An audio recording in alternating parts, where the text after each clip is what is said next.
Okay, we're going back on the record. We've had a discussion off the record. There was some issues about communication, apparently, about the witnesses for today. There is a expert witness who's going to be allowed to testify today, Mr. Hart, who is here, I believe, in Jonathan Scott's camera. And then we have another witness, I'm not even sure the name because it was misdesignated, who is going to be allowed to testify at some point in the future. So, Mr. Hart, please raise your right hand. Do you swear or affirm the testimony you're about to give shall be the truth, the whole truth, and nothing but the truth? I do. All right, let's go ahead and proceed, Mr. Hart. Thank you, Your Honor. You mind if I call you Bill? Please do. Okay. Bill, can you please describe for the court the nature of your background, experience, and education? I'm a general contractor and construction consultant. I've been in the construction business since I was approximately 11 years old. Had my own firm since 1977. I've constructed hundreds of homes and remodeled hundreds of homes and businesses. And Mr. Hart, can you tell, or I should say Bill, I never like to ask someone what their age is, but since you mentioned that you've been doing this since you were 11 years old, how many years would that be? I'm 72, if you can do the math. And Mr. 61. And Mr. Hart, have you qualified as a construction expert on residential construction in other litigations in the state of Texas? Yes, I have. And can you give us just an approximation as to how many times you've qualified as an expert witness in residential construction? I've been hired as an expert close to 1,000 times. I've only testified probably 50 times. Okay, and can you tell us whether or not included within the 50 times that you testified, did they include cases in the Dallas County courts, in the state court? Yes. Okay. And when was the last time, approximately, that you testified as an expert witness related to residential construction in Dallas County? I don't recall specifically, probably within the last 6 months. Okay. And Your Honor, I move to qualify Mr. Hart as an expert witness in the field of as a residential construction expert. Ms. Pettit? No objection. All right, you may proceed. Oh, thank you, Your Honor. So, Bill, did you have occasion to do an assessment of the property, the Zatoun's property located at 2808 Maple Springs Boulevard, Dallas, Texas? I did. Okay. And was that assessment done on one or more occasions? On multiple occasions. Okay. And did you have occasion to catalog the what your findings were, and also to cross-reference them to the building code or the city of Dallas building requirements for residential construction? I did, and I submitted a report with photographs and references to the code. Call up P90, please. I have to share screen. Your Honor, can we have share screen so we can? Oh, yeah. Thank you.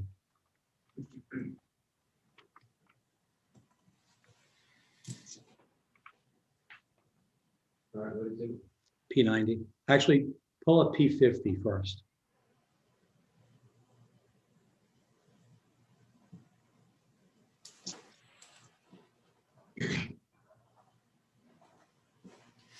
And actually go to the, I think it's on the second or third page is the punch list.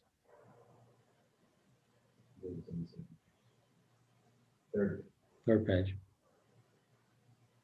Now, Bill, can you tell us whether or not you had occasion to either provide input or to provide the information for the punch list that's contained? It's 145 items, but this is the first 32. Do you recognize this document? Yes, I prepared that document based on a walkthrough of the house with Mr. and Mrs. Zatoun and going over the things that they had found, and then added the things that I saw, and then later documented more fully with photographs and building code references.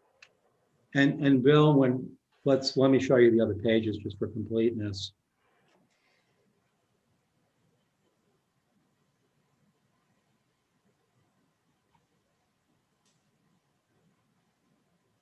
So are these, all of these things here, based on your findings and your evaluation after visiting on one or more, on multiple occasions, the 2808 Maple Springs property owned by the Zatoons? Yes, that's correct. Okay. And when you said earlier, a moment ago, Bill, that that some of the items were brought to you by the Zatoons' attention, I want to ask, did you independently assess those items and the validity of their concerns as to whether or not these qualified as construction defects? Yes, I did. Okay. And I'd like now to pull up P50, please. Oh, sorry. Give me a second. I think that is P50, isn't it? Yes, yes, it was. Sorry, Judge. 90. Thank you, Joe. P90, please. Okay, so first of all, do you recognize this document, Bill? Yes, it's a report that I prepared. Okay. And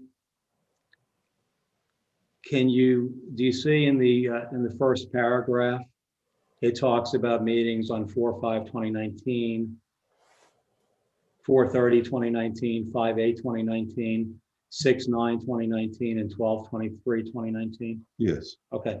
Can you tell Judge Hoffman a little bit about what you did when you were at the Maple Springs property on those occasions?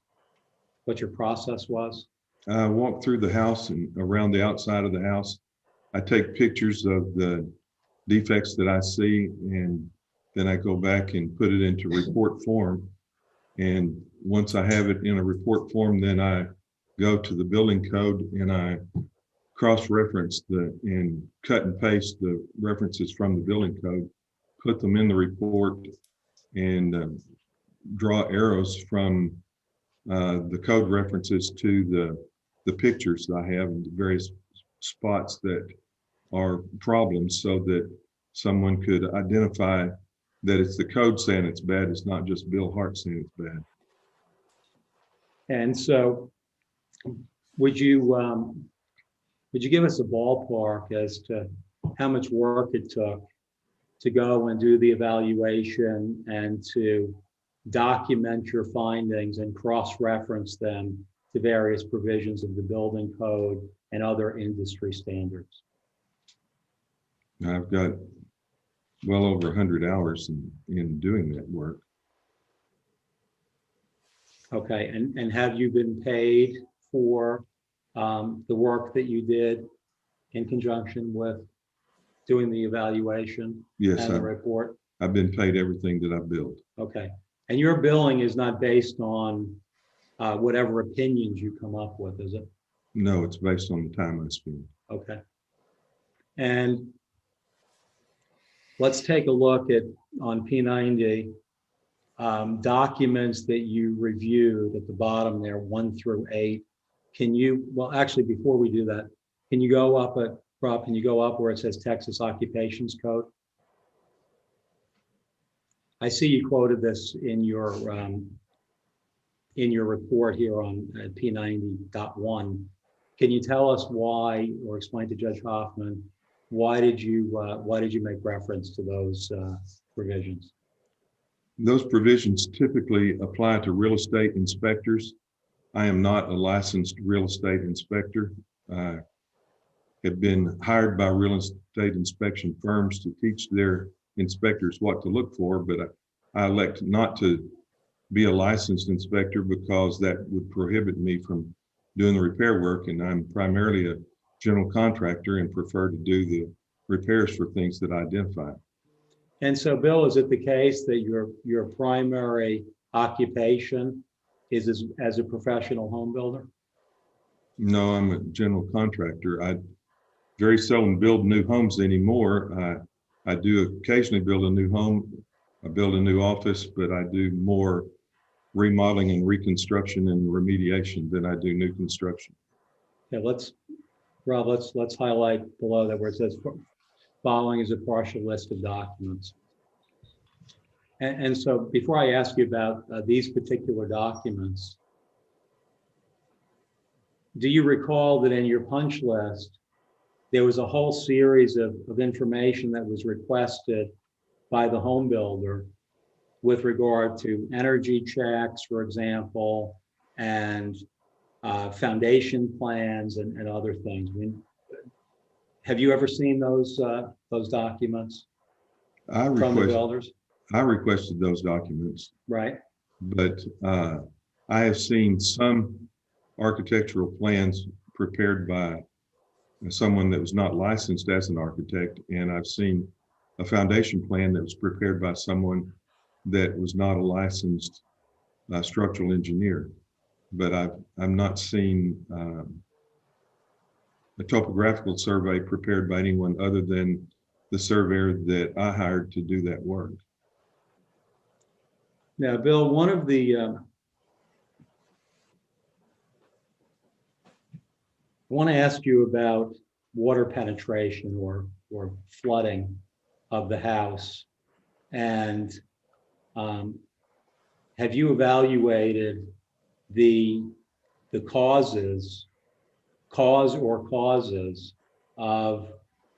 water, wastewater or rainwater causing the house to be damaged on the inside because of water penetration? I have. Okay. And can you tell the court what you looked at and what that evaluation consisted of first before you tell us what your professional opinion is? I'm not sure I understand the question. Can you describe for Judge Hoffman how you evaluated or investigated the cause or causes of water penetration into the Zatoun's home? In my first visit to the home, I observed the condition of the flooring inside of the garage sheetrock, the garage trim materials, and saw water damage materials throughout the left side of the house and the garage. I also walked around the perimeter and observed that the conditions do not comply with the building code minimums for having slope away from the house instead of toward the house, and the prescribed amount of slope that is away from the house. And then I was actually there on site during one of the heaviest rains. Mr. Zatoun called me and said that water was coming in the garage and could I come over and look at it? And so I did, and I watched the water running over the driveway approach and running from off of the side property, and water running from the street. The storm sewer was overflowing and running across and over into their yard and down their driveway, and water was running into filling up the garage and running into the house from the garage, and water was filling up the flower bed immediately to the right of the garage and to the left of the front porch. It was being trapped by the sidewalk, and it filled up in there higher than the finished floor level, and water was running into the office area as I watched it. And Bill, can you tell us when you reference the building code and the minimum slope, are we talking about property grading, or are you referring to something else? Well, the code addresses, in my report, specifically references what parts of the code address the placement of the house on the lot and the grading away from the house, and specifies that it should begin a minimum of 8 inches below the finished floor of the slab, and then drop another 6 inches in the first 10 feet away from the house, and then proceed off of, away from the house and off of the lot at a 2% slope from that point. So you have to take the highest point around the house and divert the water around the house and away from the house at all points. And this house does not have that condition. And Bill, can you tell us where the finished floor on the first floor is approximately relative to the crown of the street on Maple Springs? It's below the crown of the street. And I want to ask you a hypothetical. If a builder was to go and set the foundation, the height of the foundation, and the slope without first commissioning a topographical survey, would that be a good and prudent practice? If it's, if the lot is higher than the street, then you wouldn't have to have a topographical survey. But if it's questionable on the placement of the house, then it's very beneficial to have a topographical survey and set your foundation height with the benefit of the survey, and do have a drainage plan that's part of your set of plans to direct the water away from the house and around the house. And so, Mr. Hart and Bill, in the information that you reviewed, including the filings that were available at the City of Dallas Building Department, did you see that the builders or a professional engineer had developed and stamped a drainage plan for this property? I did not. I saw that on the draw sheet that they were charged for a drainage plan, but I didn't see any that was developed anywhere. Separate and apart from what you saw in the paper filings or the documents in the City of Dallas Building Department, did you also walk the property and make an observation or make any findings as to whether, separate and apart from whatever the paperwork said, that in fact the builder had implemented a drainage plan for that property?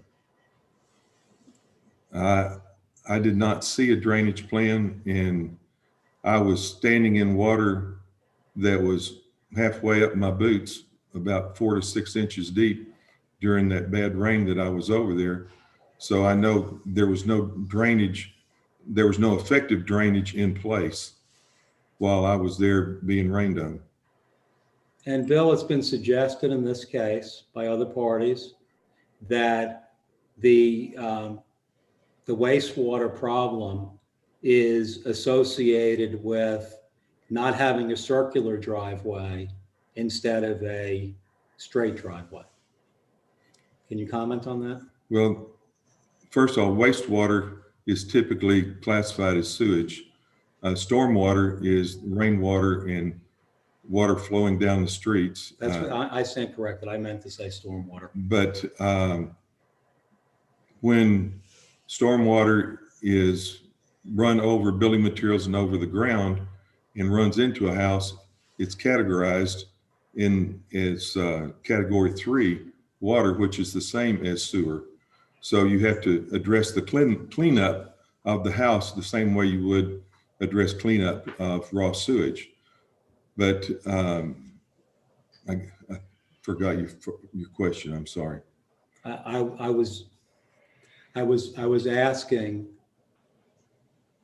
whether a hypothetical question. It's been suggested that all that needed to be done here was to install a concrete circular driveway instead of the driveway that was actually installed.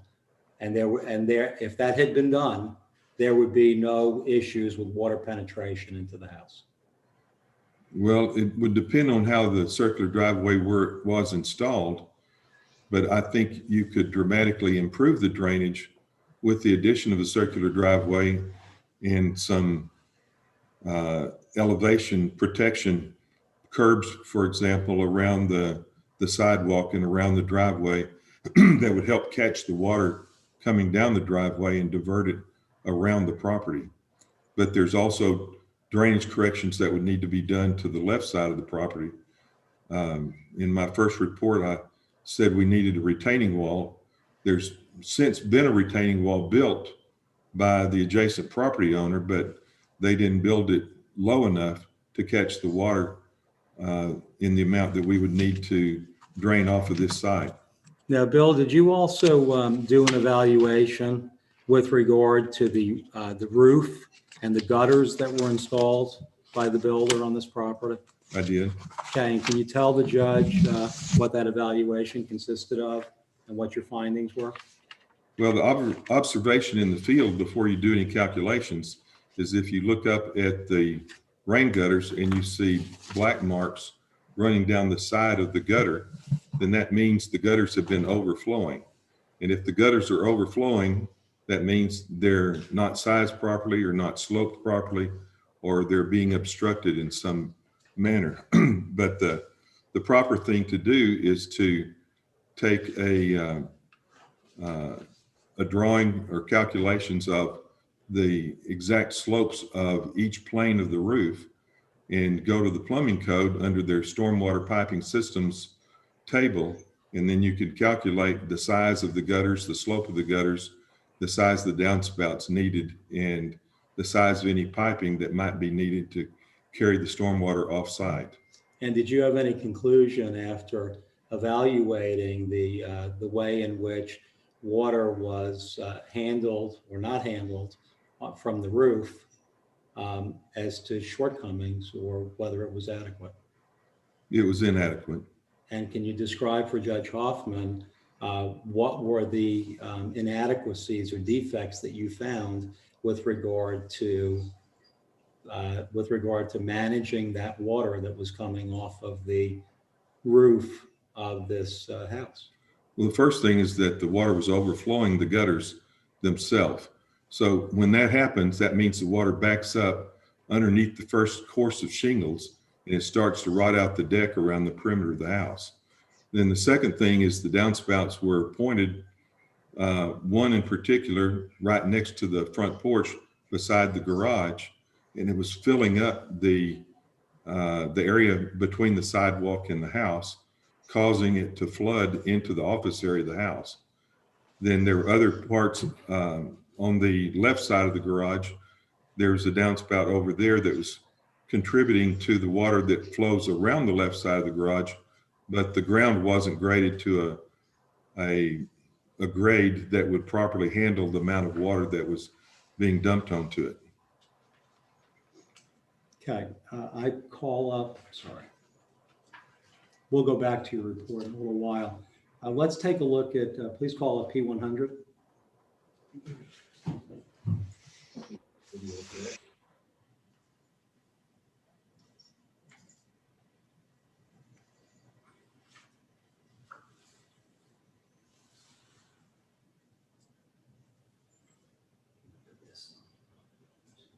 Can you still see it?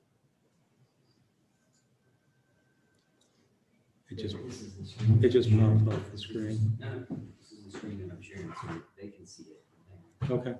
Go ahead.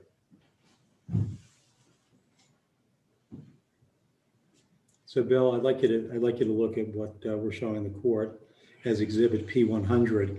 Can you tell us whether that water is, as you've described before, overflowing from the gutter because the gutter is not the right size? Yes. Okay.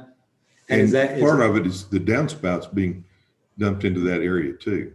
Well, can you describe for Judge Hoffman in more detail what you mean by the downspouts being dumped into that area? The downspout that's at the upper middle of the picture right now, it's next to the garage. It points the water down into that corner right where the blue pump is. And so it's got water from the roof. Besides what's running over the top, water from the downspout is being dumped into that area, and it fills up that area between the sidewalk and the house to the extent that it gets higher than the finished floor in the house. So the sidewalk was put at the wrong elevation so that it actually traps water and exacerbates the water problem. And so with regard to the gutters and the way that they were installed, is that a cause of the property flooding and water penetrating the home and causing damage? It is a contributing cause, yes. Okay. And on this video, on this portion of the video, on the end of it, did you see that there was a, I guess I would describe it as a drain pipe that was just dumping water out? That was a did you see that? downspout. Okay. So the downspouts are not in any way connected to a drainage system or sewer system. They just dump water into an area, if I'm understanding correctly, right near the house itself. Yes. Okay. And that was part of what I had proposed in my repair proposal, is to put a drainage system together that would carry the water away from the house. And Bill, since the time that you first inspected the property, have you helped the Zatoons to take to implement any remedial measures in which to try to counteract the effects of the water, or to mitigate the effects of this storm water, which, as you said, once it goes inside the house, it's classified as wastewater? Yes, we put a pipe underneath the sidewalk, and we put a sump pump, puts out something like, I think it's a couple hundred gallons an hour, right next to the driveway in that front flower bed, so that when the sump pit fills up, the pump automatically kicks on and will pump the water out and around. But the water became so high that the pump couldn't keep up with it, and the water ran into the garage and shorted out the electricity. And Bill, you spoke a little while ago about elevation protection. First, let me ask you, based on your observations, was any elevation protection whatsoever implemented by the builders that built this house at 28088 Maple Springs? I couldn't see that it was. That the driveway slopes directly into the garage.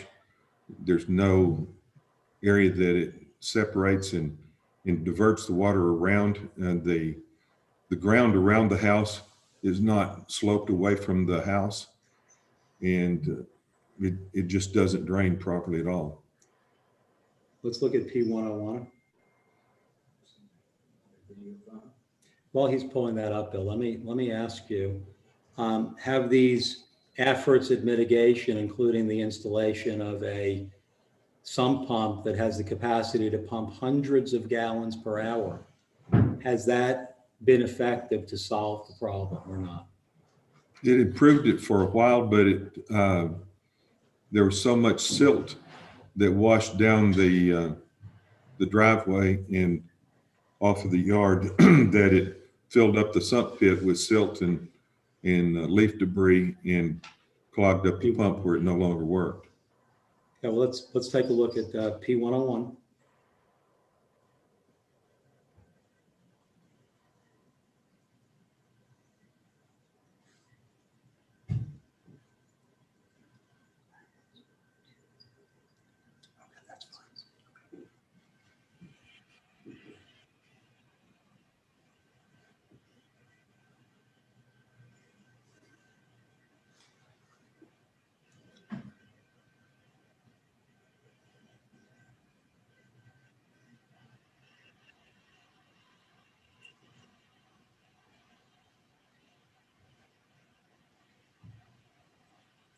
So is this video consistent with what you observed as you described to Judge Hoffman on the occasion when you were there, that the water was up to your boots? That picture that we just watched was a lot less water than I experienced the day I was out there when Mr. Zatoon called me during the heavy rain. And have you observed that the water is penetrating the building envelope of the house, Bill, in places, in multiple places, not just in one place? Yes. Okay, and can you tell Judge Hoffman how many different points of penetration you've observed, and describe just generally where they are on the house itself that was built? The entire wall that is common between the garage and the house has water going into the house from the garage. Then the area in the front flower bed between the sidewalk and the office area, it goes in there. And then the front porch, the front door was set on top of the hardwood floor, with the hardwood floor still exposed to the exterior of the house. So when there's any blowing rain that gets on the front porch, it goes into the house and underneath the hardwood floor and ruins the hardwood floor in that area. Then there were areas on the stucco that are cracked because of lack of code required and manufacturer required expansion joints. So the stucco finish is cracked all over the house and water goes through in those areas. And then the fireplace in the family room has it was added on evidently after the rest of the foundation was, and then framed up, and a flat roof was put over it with oriented strand board on the roof, but they never covered it with any type of waterproofing. So this was just raw strand board that has been rotting from water exposure. And Bill, can you tell us what would have happened if the Zatoons started using the fireplace that was constructed by the builders here? Besides the strand board, did you find some other issues there that were serious safety concern? The hearth was not as wide as the code requires. Code requires a minimum of 20 inch of non-combustible area, and this was less than 20 inches. So it's likely that the house could burn down if they used the fireplace. So the very first time I was there, I said, do not use the fireplace. This is not safe. Okay, and let's advance your report. Let's just go through it one page at a time. So 2. I just want to ask, is this witness available to come back tomorrow? Because Ms. Pettit, are you going to have any cross on this witness? I will, Your Honor. I'm not available tomorrow. I'm in another trial, but I am available Friday. Okay. Ms. Pettit, how do you feel about that? Whatever Your Honor prefers will be fine with us. We will make it work. I mean, if he's available on Friday, it kind of makes sense to me. I didn't know he was available on Friday. Why don't we just have him testify on Friday? It's fine with us, Your Honor. Because otherwise we're just going to get into direct here. How much longer do you have with this witness? You know, what I'd like to do, Judge, is I'm going to defer to the witness and let him take over the highlights, because obviously the report is already in evidence. So I'll let him summarize and point out some pictures and things that he feels are significant for Your Honor to look at. So I would say, and do you think that we can do this in 20 minutes? No. How much time do you need? With the understanding that the judge already has and will be reviewing your report, and the report's in evidence. I think it'd be better to wait until Friday. Okay. I agree with Mr. Hart on that. Why don't we wait until Friday? We'll just bring Mr. Zatoon back on. I wasn't sure how long this witness was going to take. So Mr. Hart, we'll see you back Friday at 9 a.m. and we'll bring Mr. Zatoon back on. So I just don't think we're going to finish today with this witness. All right, Mr. Zatoon, you're still under oath. Let's go ahead and proceed. Thank you. Can you give me 1 minute just to switch gears, please, Your Honor? Sure. Okay, thank you. I call up P20. We need share screen, please, Judge. Oh, we have it. Okay. Yeah, he's excused also.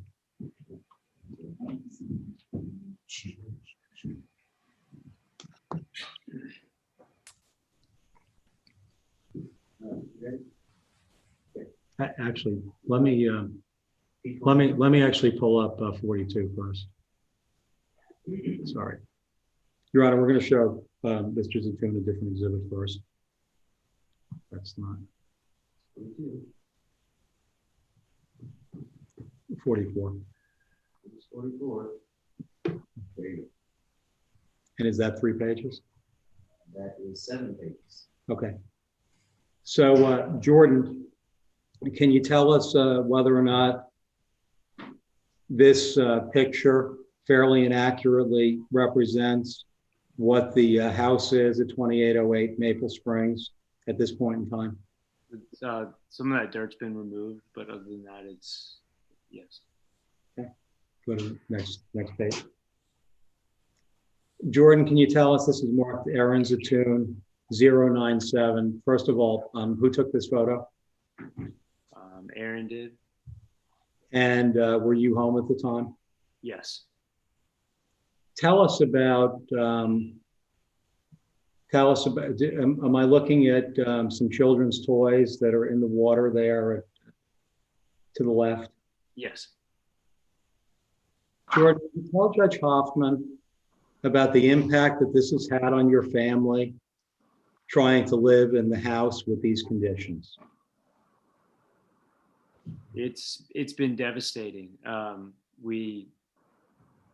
have small children. I have a 3-year-old and a 1-year-old, and the hardwoods are warped so bad they kind of point straight up. And probably once every couple of weeks, my child kind of cuts their foot or kind of scrapes her knee, and we're getting injured. And we can't use the dishwasher or the sink, so we do the dishes in the laundry room. We can't really use the kitchen. We can't have guests over. It's been a nightmare. It's put a strain on my relationship with my wife.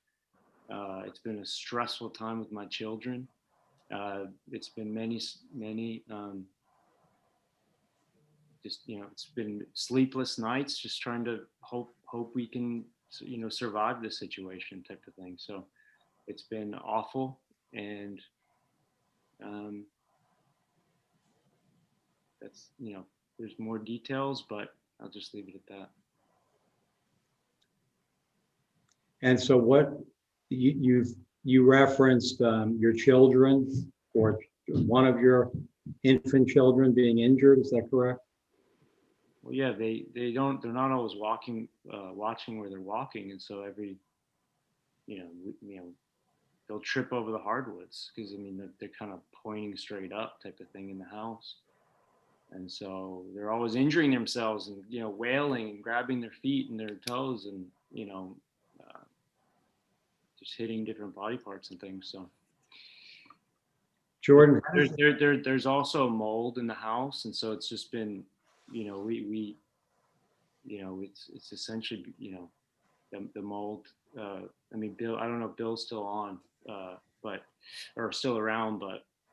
No, Bill's been excused until Friday. Yeah, there's been so much water penetration that there's mold in the house. It's essentially it's a nightmare. I don't know how else to say it. How does it make you feel? Please tell Judge Hoffman how it made you feel when your children get hurt living in a brand new house that you paid over $500,000 for.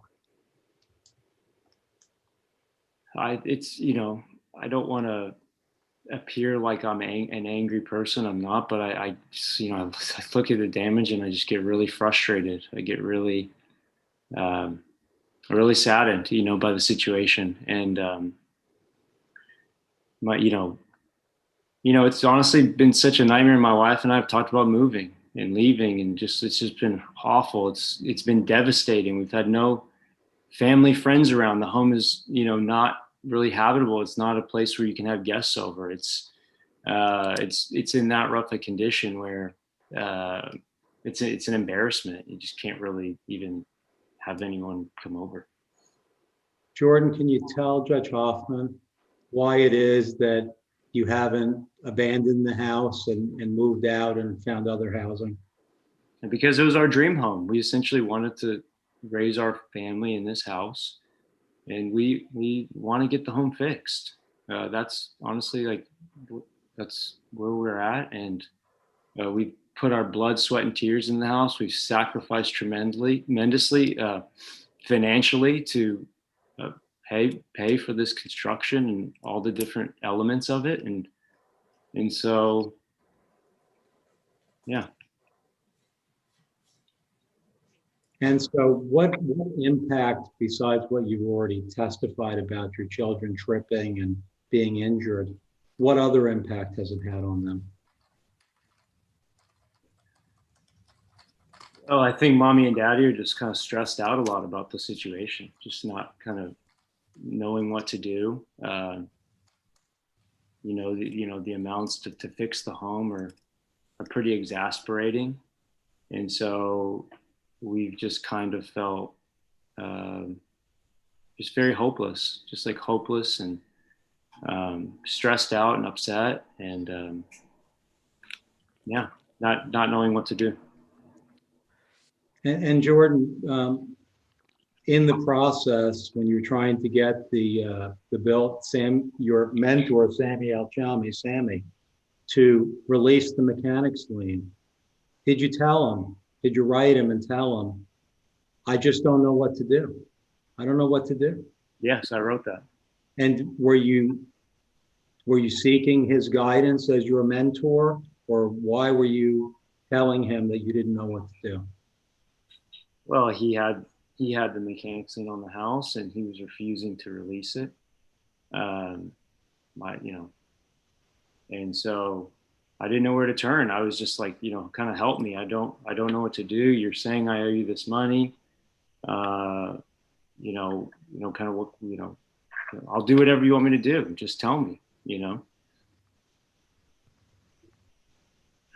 And so, Jordan, can you tell the court whether or not, I know this is a little embarrassing, but Judge, can we perhaps go off the YouTube feed?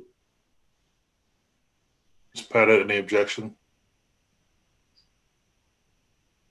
She muted. You're muted again. I'm not sure where the